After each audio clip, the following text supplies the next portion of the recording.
전능하사 천지를 만드신 하나님 아버지를 내가 믿사오며 그 외아들 우리 주 예수 그리스도를 믿사오니 이는 성령으로 잉태하사 동정녀 마리아에게 나시고 본디오 빌라도에게 고난을 받으사 십자가에 못 박혀 죽으시고 장사한 지 사흘 만에 죽은 자 가운데서 다시 살아나시며 하늘에 오르사 전능하신 하나님 우편에 앉아 계시다가 저희로서 산 자와 죽은 자를 심판하러 오시리라.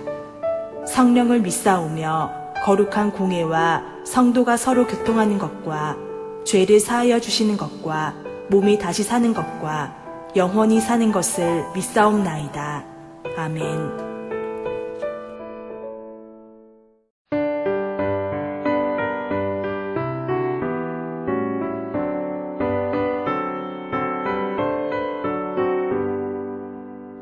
주는 나를 기르시는 목자요 나는 주님의 귀한 어린 양 푸른 풀과 맑은 시냇 물가로 나를 인도하여 주신다. 주는 나의 좋은 목자 나는 그의 어린 양 저를 따라 꿀을 먹여주시니 내게 부족함 전혀 없어라. 예쁜 새들 노래하는 아침과 너를 믿는 모든 언어네 사랑하는 나의 목자 음성이 나를 언제나 불러주신다. 주는 나의 좋은 목자 나는 그의 어린 양 저를 따라 꿀을 먹여주시니 내게 부족함 전혀 없어라.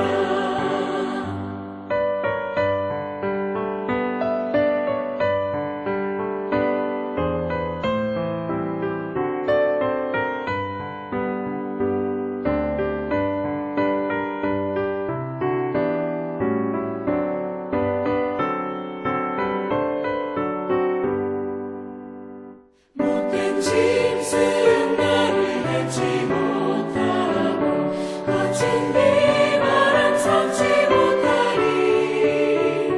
나의 주님 가면 손을 펼치사 나를 주야로 지켜주신다. 주는 나의 좋은 목자 나는 그의 어린 양 저를 따라 꿀을 먹여주시니 내게 부족함 전혀 없어라. 아멘.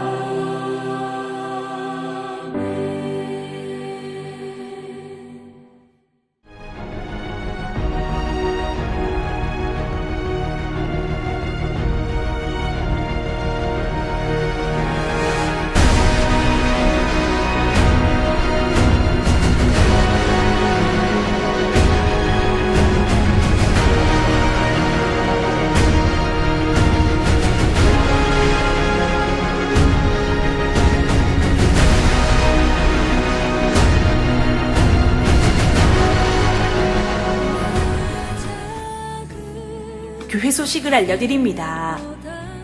어르신세 수요 예배는 당분간 자제하도록 하겠습니다. 주일 설교 다시 보기는 유튜브에 시와 산돌 감리교회 이진선 목사로 검색하시면 됩니다. 담임 목사님의 영성을 위해 기도해 주시기 바랍니다. 한 해를 지켜주시고 이끌어주신 하나님께 감사드립니다. 다음 주일은 신년도 첫 주일입니다.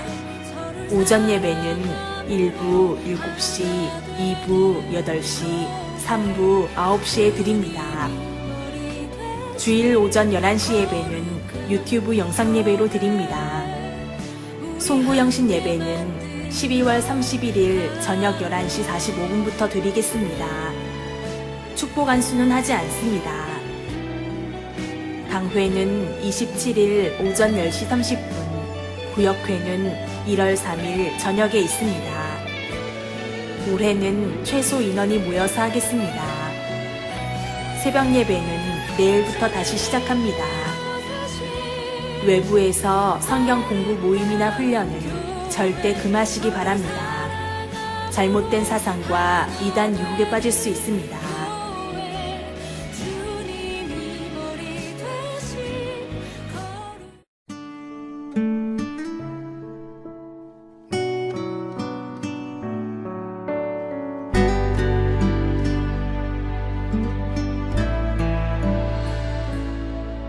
내가 주인 삼은 모든 것 내려놓고 내 주 되신 주 앞에 나가 내가 사랑했던 모든 것 내려놓고 주님만 사랑해.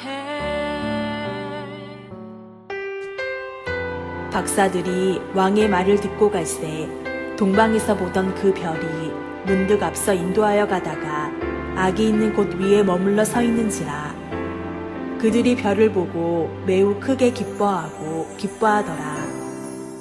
집에 들어가 아기와 그의 어머니 마리아가 함께 있는 것을 보고 엎드려 아기께 경배하고 보배함을 열어 황금과 유향과 몰약을 예물로 드리니라. 그들은 꿈에 헤롯에게로 돌아가지 말라 지시하심을 받아 다른 길로 고국에 돌아가니라.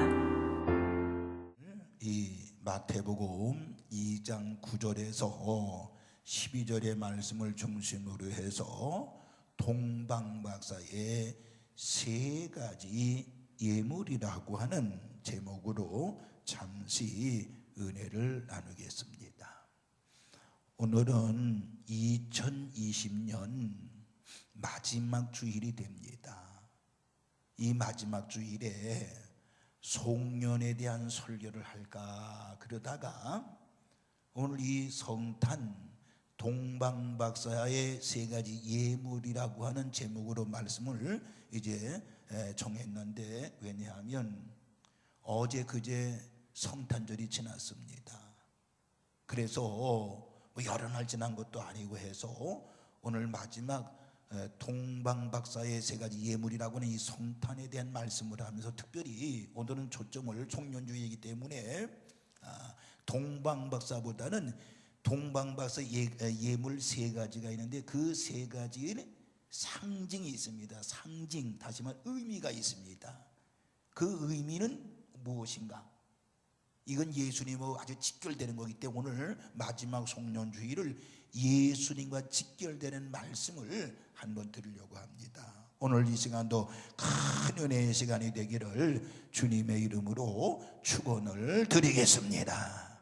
우리 1년 한 해 동안 지켜주시고 이끌어주시고 도와주신 하나님 앞에 영광의 박수 올려드리고 하나님 감사합니다. 감사합니다. 감사합니다. 감사합니다.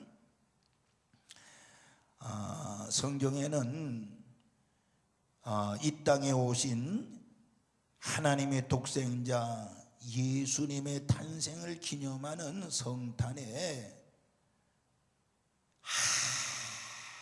아주 적합한 예수님께 예물을 드렸던 동방박사가 있었지요. 그들은 세 가지의 예물을 드렸다고 했습니다. 첫째는 황금이었습니다. 두 번째 유향이었습니다. 세 번째 몰약이었습니다. 이 세 가지 예물을 드리면서 아주 귀하게 예수님 오신 것을 축하하고 경배했던 것입니다. 자, 그러면은 오늘 이 세 가지 예물은 어떤 의미를 가지고 있을까요? 그냥 그들이 집에 있는 거 싸가지고 와 드린 게 아닙니다. 황금과 유황과 모략은요, 큰 가장 아주 값이 비싼 그런 값어치가 나가는 예물입니다. 이 세 가지의 의미가 반드시 있다라고 하는 것입니다. 첫째, 황금을 드렸다고 그랬는데 황금은 무슨 의미를 가지고 있느냐? 예수님께서 만왕의 왕으로 오신 것을 의미하는 것입니다. 예수님이 이 땅에 오신 것은 만왕의 왕으로 오신 것을 상징하기 위해서 황금을 드렸다라고 하는 것입니다. 여러분, 황금은 뭐예요? 황금을 사전에 찾아보면 누런 빛의 금이라고 그랬습니다. 누런 빛의 금인데 금. 그래서 세상 왕들은요, 자신의 권위를 나타내기 위해서 황금으로 된 왕관을 씁니다. 또 황금으로 된 의자, 보좌에 앉습니다. 그리고 황금으로 된 지휘봉을 들고 백성들을 통치합니다. 그러나 예수님께서는 한 번도 머리에 왕관을 써보지 않으신 분입니다. 예수님은 황금으로 된 보좌 의자에 앉지도 않으셨습니다. 예수님은 황금 지휘봉을 들고 백성들을 다스리지도 않았습니다. 오히려 예수님은 냄새나는 마귀간에서 탄생을 하셨고 그 구유에 누우셨으며 변변한 칩 하나 없었던 것을 알 수가 있습니다. 예수님은 멋진 백마를 타고 호령 한번 해보지 않으신 분입니다. 그러나 예수님께서는 이 세상의 어떤 왕들보다 위대한 권능이 그에게 있었던 것을 믿으시기를 바랍니다. 예수님의 말씀 한마디로 바람이 잔잔해졌습니다. 엄청난 파도가 조용해졌습니다.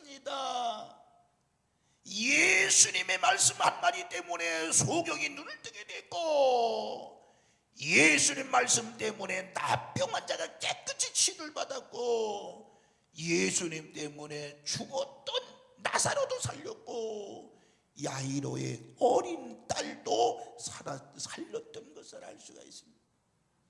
예수님이 말씀하시니 군대에 귀신이 물러가고 사단이 굴복했던 것을 알 수가 있습니다.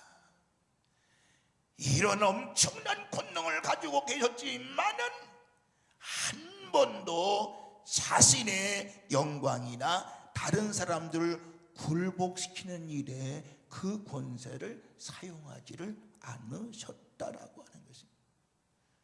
보세요, 예수님이 체포당하려고 할 때에 이 베드로가 말고의 귀를 칼로 잘랐을 때에 베드로에게 뭐라고 그랬어요? 칼을 쓰는 자는 칼로 망한다라고 가르치었습니다. 여러분, 예수님은 어떻게 오신 분이라고요? 만왕의 왕으로 오신 분이기 때문에 황금을 예수님 앞에 드렸던 것입니다. 만왕의 왕으로서 세상의 왕들에게, 모든 지도자들에게 진리로 통치하는 법을 가르쳐 주신 분이 바로 예수님이신 것입니다. 사랑과 용서와 관용으로 통치하는 법을 가르쳐 주신 분이 예수님입니다. 이 때문에 인도의 간데는 그리스도의 사랑과 정신으로 무장해서 비폭력 무저항으로 시민운동을 통해서 영국과 싸워 승리를 이끌었고, 그에게 인도의 성자라고 하는 칭함을 듣게 했던 것입니다. 특별히 예수님께서는 십자가의 사랑과 성령을 통하여 죄와 죽음에서 믿음으로 나아오는 모든 사람들에게 참 자유와 소망을 주시고 구원을 선물로 안겨주신 분이 예수님이신 것을 믿으시기를 바랍니다. 진실로 예수님께서는 모든 왕 위에 뛰어나신 왕이지만은 이 예수님은 평화의 왕으로 이 땅에 오신 것입니다. 그래서 동방박사 세 사람은 황금이라고 하는 예물을 드렸는데 그 의미는 뭐라고요? 예수님께서 만왕의 왕으로 평화의 왕으로 오신 것을 의미하는 것입니다. 여러분, 이 2020년도를 마무리 지으면서 우리 모든 성도들 만왕의 왕으로 오신 예수님, 평화의 왕으로 오신 예수님을 많은 사람들에게 알리고, 그리고 그 평화의 왕이신 만왕의 왕이신 예수님을 경배하고 아끼는 일에 앞장설 수 있는 우리 모든 성도들 되시기를 주님의 이름으로 축원을 드리겠습니다. 세상이 혼란스럽습니다. 이런 때 평화의 왕으로 만왕의 왕으로 오신 예수님을 소개하고 알리는 일에 앞장서는 우리 2020년도 마지막 송년 주간이 되어지기를 다시 한번 주님의 이름으로 축원을 드리겠습니다. 두 번째, 유향을 드렸습니다. 유향은 예수님께서 선지자로 오신 것을 의미하는 예물입니다. 선지자로 오신 예수님을 의미하는 그런 예물이라고 하는 것입니다. 여러분, 선지자는 뭐지요? 사전을 찾아보면 남보다 먼저 깨달아 아는 사람, 이게 선지자입니다. 그런데 오늘 예수님을 선지자로 오셨다고 그랬는데, 그럼 이 선지자는 진실로 누구냐? 하나님의 말씀, 하나님의 뜻을 백성들에게 전하는 사람이 선지자인 것입니다. 그러니까 예수님이 이 땅에 오신 것은 바로 뭐예요? 하나님의 뜻을 말씀으로 백성들에게 전하기 위해서 오신 분이기 때문에 동방박사는 유향을 예물로 드렸던 것입니다. 유향은 뭐예요? 향기더니 향기. 하나님의 말씀은 향기와 같이 그것을 받는 사람의 영혼에 전해지게 되는데, 성경에 보니까 예수 그리스도의 말씀은 그 어떤 선지자의 말씀보다도 더 아름다웠고 강력하게 전해졌던 것이 바로 신약에 기록이 되어 있습니다. 여러분 보세요. 마태복음 보면 예수님께서 산에 올라 말씀을 전하시고 이적을 행하실 때에 사람들이 놀라고 기이 여겼다라고 기록이 되어 있습니다. 그것은 그 가르치시는 것이 권세가 있는 자와 같고 서기관과 같지 않겠다라고 말씀을 하고 있습니다. 예를 들면 마태복음 5장 3절부터 10절까지 나오는 그 산상수이 나오죠. 예수님 어떻게 뭐라고 그래요? 심령이 가라는 자는 복이 있나니 천국이 그들의 것이요, 애통하는 자는 복이 있나니 그들이 위로를 받을 것이요, 온유한 자는 복이 있나니 그들이 땅을 기업으로 받을 것이며, 의에 줄이고 목마른 자는 복이 있나니 그들이 배부를 것이며, 긍휼히 여기는 자는 복이 있나니 그들이 긍휼히 여김을 받을 것이며, 이렇게 산상수훈에서 권세의 말씀을 전하신 것을 알 수 있습니다. 또 마태복음 5장 13절에서 16절에 보면 너희는 세상의 소금이니 너희는 세상의 소금과 빛이라고 말씀하시면서 너희도 이같이 너희의 빛, 모든 사람의 빛을 비추게 하여 너의 착한 행실을 보고 살아계신 하나님께 영광을 돌리게 하라고 말씀되어 있습니다.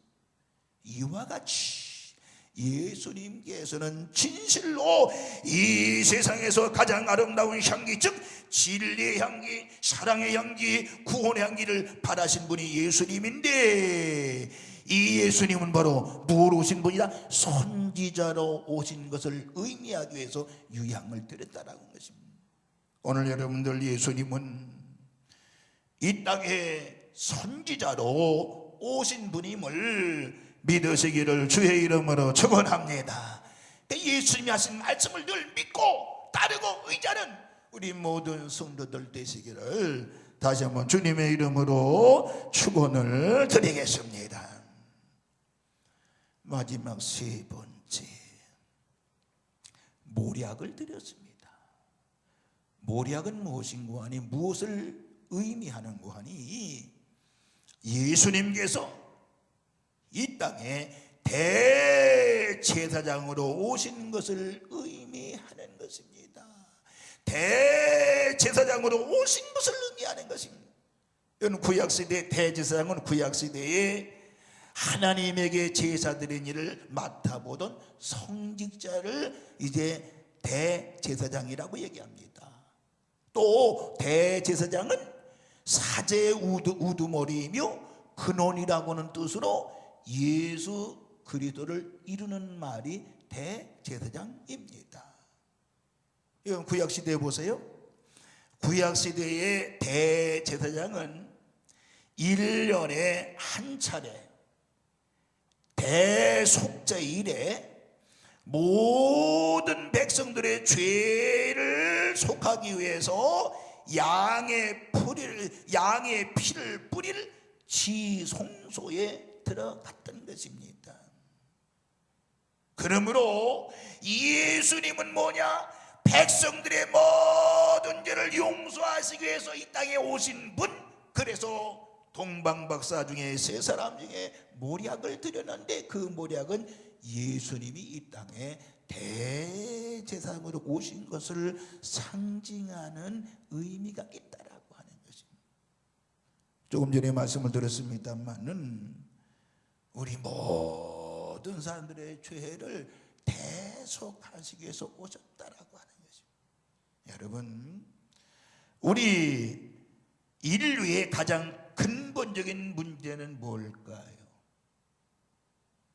사람들의 문제는 뭘까요? 경제 문제도 아닙니다. 정치 문제도 아닙니다. 교육 문제도 아닙니다. 오늘날 우리가 두려워하는 코로나도 문제가 아닙니다. 뭐의 문제일까요? 인간의 죄의 문제라고 이야기할 수가 있습니다.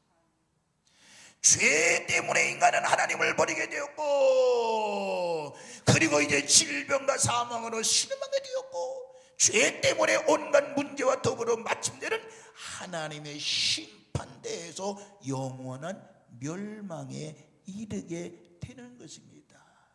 그런데 예수님께서는 큰 대제사장으로서 인간의 죄를 한 번에 해결하시기 위해서 오신 분이 예수님이기 때문에 예수님을 대제사장이라고 이야기하는 것입니다.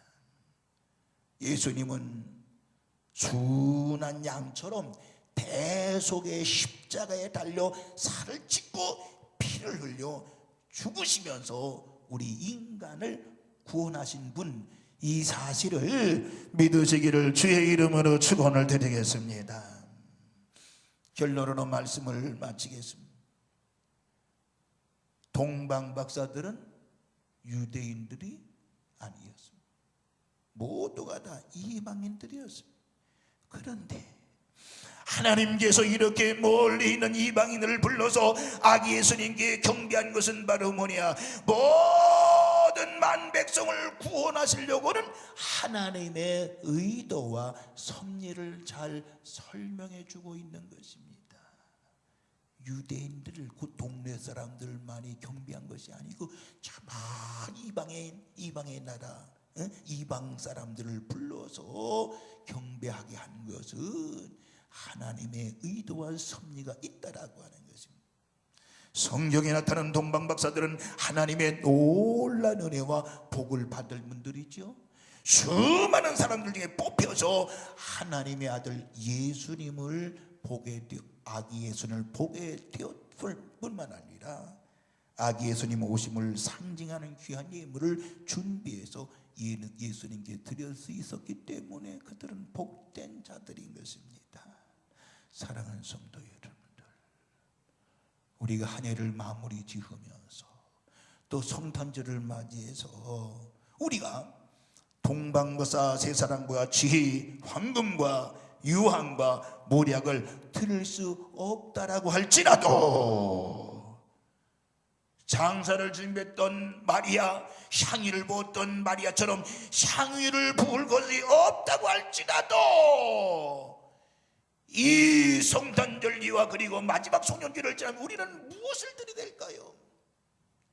내 마음과 또 내 모든 시간을 맞춰서 하나님 앞에 경배하며 예배하고, 그리고 이 어려운 때에 많은 사람들에게 이 예수님을 증거하고 전해서 힘없고 낙심된 자들에게 힘을 주고 능력을 주는, 그리고 사랑을 베푸는 그러한 성탄절기와 연말이 되어지기를 다시 한번 주님의 이름으로 부탁을 드리면서 하나님의 은혜와 은총이 우리 모든 성도들에게 넘치는 한 주간 송년주간이 되어지기를 주님의 이름으로 축원을 드리겠습니다. 할렐루야. 기도하겠습니다.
이제는 성부와 성자와 성령님의 크신 은총이 이 송년주일 일부 예배 참석하여 하나님 앞에 예배하고 기도하고 찬송하며 몸과 마음을 드리는 우리 모든 성도들 머리 위에, 또 사부 영상 예배로 하나님 앞에 가정에서 예배드리는 우리 모든 성도들 머리 위에 이제로부터 영원토록 함께 계시옵시기를 간절히 축원하옵나이다.